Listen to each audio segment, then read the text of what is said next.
ಇವತ್ತು ಗೊತ್ತಿಲ್ಲದೆ ಇರೋರು ಮದ್ವೆಗೆ ಹೋಗಕ್ಕೆ ಇಷ್ಟ ಚಂದ ರೆಡಿ ಆಗಿಬಿಟ್ಟಿದ್ದೆ. ಸಮಯ ಸೂರ್ಯನ ಮುಳುಗೋ ಟೈಮ್ ಆಗಿತ್ತು. ನಾನು ಕೂಡ ಈಗ ರೆಡಿಯಾಗಿ ಈಗ ಅನ್ಕೊಂಡೆ ನೋಡ ಎಷ್ಟು ಚಂದ. ಈಗ ಅನ್ಕೊಂಡು ಚಾರೂರ್ ಮನೆಗೆ ಬಂದೆ. ಇಲ್ಲಿ ನೋಡಿದ್ರೆ ಯಾರು ರೆಡಿನೇ ಆಗಿರ್ಲಿಲ್ಲ. ಇವ್ರು ರೆಡಿ ಆಗೋ ಅಷ್ಟರಲ್ಲಿ ರಿಸೆಪ್ಷನ್ ಎಲ್ಲಿ ಮುಗ್ದೋಗ್ಬಿಡುತ್ತೆ ಅನ್ನೋದೇ ಡೌಟ್ ಆಗೋಗಿತ್ತು. 2 hours ಇಂದ ವೇಟ್ ಮಾಡಿದ್ಕೆ ನಮ್ಮನೆ ಆಂಟಿ ಈಗ ರೆಡಿ ಆಗಿದ್ರು. ಐಶು ಕೂಡ ಈಗ ರೆಡಿ ಆಗ್ತಿದ್ರು. ರೆಡಿ ಆಗೋ ಬಿಸಿಲು ನಮ್ಮ ಅಮ್ಮ ನಾಯಿ ಮಾಡು ಅಂತ ಅಂದಿದ್ಕೆ ಈಗ ಅಂದ್ರು.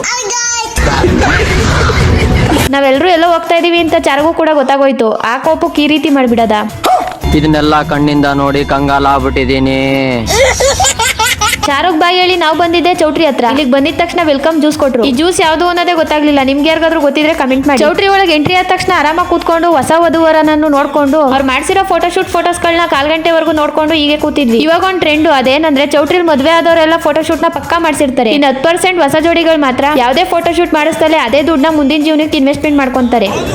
ಇವಾಗ ಸಾಲಾಗಿ ನಿಂತ್ಕೊಂಡು ಹುಡುಗ ಹುಡುಗಿಗೆ ವಿಶ್ ಮಾಡ್ತಾ ಗಿಫ್ಟ್ ತಂದಿರೋರು ಗಿಫ್ಟ್ ಕೊಡ್ತಾರೆ, ಮುಯ್ ತಂದಿರೋರು ಮುಯ್ ಕೊಡ್ತಾರೆ. ನಾವು ಕೂಡ ಕೊಟ್ಟು ನೆಕ್ಸ್ಟ್ ಬಂದಿದ್ದೆ ಊಟಕ್ಕೆ. ರಿಸೆಪ್ಷನ್ ಊಟನ ಮಾಡಿದ್ವಿ. ಗೊತ್ತಿಲ್ದಿರೋರ್ ಮದ್ವೆಗೆ ಇಷ್ಟ ಚಂದ ರೆಡಿ ಆದೆ ಅಂತ ಹೇಳಿದ್ನಲ್ಲ, ಅದು ಗೊತ್ತಿಲ್ದಿರೋರ್ ಮದ್ವೆ ಅಲ್ಲ, ಗೊತ್ತಿರೋರ್ ಮದ್ವೆ. ನಾನು ಸುಮ್ನೆ ಈ ರೀತಿ ಹೇಳ್ದೆ ಅಷ್ಟೇ. ಈಗ ಗೊತ್ತಿರೋರ್ ಮದ್ವೆಗೆ ಹೋಗೋದೇ ಕಷ್ಟ, ಇನ್ ಗೊತ್ತಿಲ್ದಿರೋರ್ ಮದ್ವೆಗೆ ಹೇಗೆ ಹೋಗೋದು ಹೇಳಿ. ಇವತ್ತಿನ ಕತೆ ಇಷ್ಟೇ. ಸಿಗುವ ಮತ್ತೆ ಟಾಟಾ ಬೈ ಬಾಯ್ ಬಾಯ್ ಟಾಟಾ.